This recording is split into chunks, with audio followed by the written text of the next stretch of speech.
सांसद आरएन राईमाथि काठमाडौँको सडकमा दुर्व्यवहार भयो, अपमानित गरियो। एउटा चाहिँ हिन्दू धर्मको नाम लिएर विक्रम छेत्री भन्ने चाहिँ एउटा बेरोजगार युवाले हामी चाहिँ गाई खाने संसदलाई यहाँ आउन दिन्नौँ भने, त्यसपछि जनकपुरमा हर्क साम्पाङलाई फेरि अतिवादी अराजकतावादीहरूले हामी हिन्दू मन्दिरमा चाहिँ नि गाई खानेहरूलाई छिर्न दिन्नौँ भनेर त्यहाँ पनि अपमान गरे र त्यहाँ श्रम संस्कृति पार्टीको नेता कार्यकर्ताहरूलाई त दुर्व्यवहार मात्र हातपात पनि गरियो। त्यसपछि यता सुनसरीमा 2-4 जना मर्ने गरी चाहिँ नि हिन्दू र मुस्लिमको विवाद निकालियो। त्यहाँ मुस्लिमहरूको चाहिँ नि घर घरमा म्युजिक बजाउने, माइक तेर्साइदिने, मस्जिदतिर चाहिँ हो हल्ला गर्ने, रातभरि चाहिँ म्युजिक बजाएर टोलमा हल्ला गर्ने बोलबमको न्युमा। प्लस जो आन्दोलन भइसकेपछि मुस्लिमहरूको घर टहराहरू, अब तपाईँको हार्डवेयरहरू सबै चाहिँ तोडफोड गर्ने काम पनि भयो। र यस्तै घटनाहरू जस्तै जेन्जी आन्दोलनमा पनि तपाईँको काठमाडौँमा चाहिँ नि धेरै नेता कार्यकर्ताहरूको, धेरै भनौँ न काङ्ग्रेस नेता, एमाले नेता, माओवादी कम्युनिस्ट नेता, धेरै नेताहरूको चाहिँ घर तोडफोड भयो होइन। गाडीहरू जलाइयो, निजी सम्पत्तिहरू जलाइयो, भाटभुटी नै जलाइयो होइन। र त्योभन्दा अगाडि यो राजावादीहरूले चाहिँ आन्दोलन गरेको थियो काठमाडौँमा। त्यो बेलामा पनि तपाईँको चाहिँ नि एउटा पत्रकारलाई चाहिँ घरमा जिउँदै जलाएर मारियो, तपाईँको भाटबटनीमा लुटपाट गरियो होइन, निजी सम्पत्तिहरू तोडफोड गरियो। दुर्गा परसाई भन्ने एउटा चुत्तियाले आफैले गाडी चलाएर प्रहरीको चाहिँ नि त्यो घेरा तोडेर अगाडि बढेर एउटा चाहिँ त्यो भिडलाई पुरै चाहिँ भड्काएर आन्दोलनलाई चाहिँ एकदमै चाहिँ हिंसात्मक बनाउन चाहिँ प्रेरित गर्यो है। यो घटनाहरू सबै सरर हेर्नु होला है। यो जति पनि घटनाहरू मैले अहिले भने, यो सबैको पछाडि चाहिँ यही झापाली चुत्तिया सियाल कुमाईबाहुन दुर्गा परसाईको हात छ। यो मान्छे राजनीतिक रूपमा अस्थिर मान्छे पनि होइन, विचार सिद्धान्त बोकेको मान्छे पनि होइन। हिजो जनयुद्ध सकिने बित्तिकै प्रचण्ड शक्तिमा थियो, त्यो बेलामा यसले प्रचण्डको यसरी मोल्थ्यो होइन, पुरा यसरी मोल्थ्यो। तर प्रचण्डको पनि झरेन फल। नझरिसकेपछि यो केपी ओलीको मोल्न थाल्यो फेरि यसरी। मोल्दा केपी ओलीको पनि फल झरेन, यसले झार्न सकेन।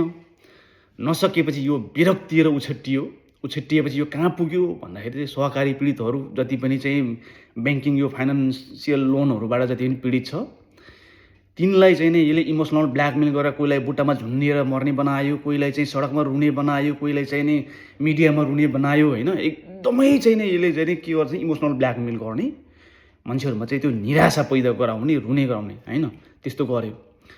र त्यो गरेर यसले आफ्नो चाहिँ स्वार्थ सिद्ध गर्न खोज्यो, त्यहाँ पनि ऊ सफल भएन। त्यो सफल नभइसकेपछि यो राजावादीहरूसँग मिलेर म चाहिँ राष्ट्रप्रेमी हो, हिन्दू राष्ट्र बनाउने, अब ज्ञाने माइलालाई चाहिँ कुर्सीमा फर्काउने भनेर ज्ञाने माइलाको चाकरी गरेर ज्ञाने माइलालाई चाहिँ घरि कता उता झापातिर लिएर जाने, घरि कता जाने, के मेची महाकाली यात्रा गर्ने, के भनेर यो दुनियाँ गरे, कहीँ सफल भएन। यो सफल हुनेवाला पनि छैन क्या।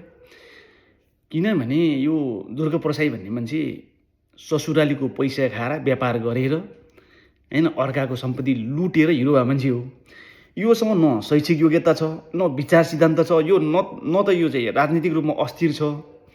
हो, यही अराजकले अहिले देशमा भैलो भाँडा मचाइरहेछ। त्यो कहाँबाट थाहा हुन्छ भने अहिले पनि जुन चाहिँ अब यो गृहमन्त्रीसँग चाहिँ यो मधेसतिर भइरहेको, तल सुनसरीतिर भइरहेको जुन तमासा थियो, त्यो तमासाको वार्ता भइसकेपछि त्यसकै मुद्दाहरू ल्याएर अहिले 3 महिनाभित्र चाहिँ हिन्दू राज्य घोषणा गर्नुपर्ने नेपाललाई, अथवा चाहिँ त्यो सुरुवात गर्नुपर्ने, त्यो मुद्दाहरूमा वार्ता भइरहेछ नि, त्यसले पनि थाहा हुन्छ। यिनीहरूको चाहिँ मेन टाउके भनेको चाहिँ नागार्जुनमा बसेको चाहिँ ज्ञाने माइला हो। ऊ बाहिर चाहिँ आउँदैन होइन, बाहिर आउँदैन, तर भित्री रूपमा चाहिँ उसले चाहिँ यो यस्तै घरि चाहिँ के धवल शमशेर राणालाई, घरि चाहिँ नि यो हाम्रो राजेन्द्र लिङ्गदेनहरूलाई, घरि चाहिँ सूर्यबहादुर थापालाई, घरि कमल थापालाई होइन, घरि यही चाहिँ अराजक दुर्गा परसाई, यिनीलाई चाहिँ नि पैसाको बिटो फाल्ने, तलबाट औँला हाल्ने, अनि मान्छेहरूलाई जुरुक उचाल्ने। अहिले फेरि ठ्याक्क चाहिँ बालेन सुदनहरू यिनीहरू अलिकति आलो काँचो पनि छन् होइन। यही बेलामा चाहिँ नि धक्का मारेर जतततै यताउति निराशा चाहिँ बाँड्न पाए, जतततै गडङगुडुङ भद्रगोल अराजकता मचाउन पाए। यही बेला हिन्दू राज्य बनाउने, अनि आफू चाहिँ नि ज्ञानेन्द्रको गोडा मोलेर प्रधानमन्त्री, गृहमन्त्री के भने शक्तिमा जाने। त्यो खेल चाहिँ यो दुर्गा प्रसाई भन्ने चुतिया र 2-4 जना चाहिँ त्यो धर्मका खोल ओढेका पाखण्डी फटाहरूले त्यो खेल खेलिरहेको छ। नेपाली जनता सजग हुन जरुरी छ। दुर्गा प्रसाई जस्तो अराजकहरूको पछि लाएर केही हुनेवाला छैन। यस्ता चुतिया कुमाईहरूलाई चाहिँ नि सडकमा यिनीहरू डिप्रेसन हुन बाँकी छ। दुर्गा प्रसाई डिप्रेसनमा जान्छ यो मान्छे अलि दिनमा है। त्यही भएर यस्तो अराजकको पछि नलाग्नुहोस् हैन। देश विकासको चाहिँ नि कुरा गर्ने बेलामा हैन, नयाँ नयाँ विज्ञान प्रविधिको कुरा गर्ने बेलामा धार्मिक राज्य अन्धविश्वास ढोङ फुक्दै हिँडेको छ यो मान्छेहरूले। अराजकता हिंसा फैलाइरहेको छ यो मान्छेहरूले सडकमा। त्यही भएर यस्ताहरूको पछि नलाग्नुहोस्। सबै सचेत नेपाली जनताहरू है, सचेत रहनु होला। धन्यवाद।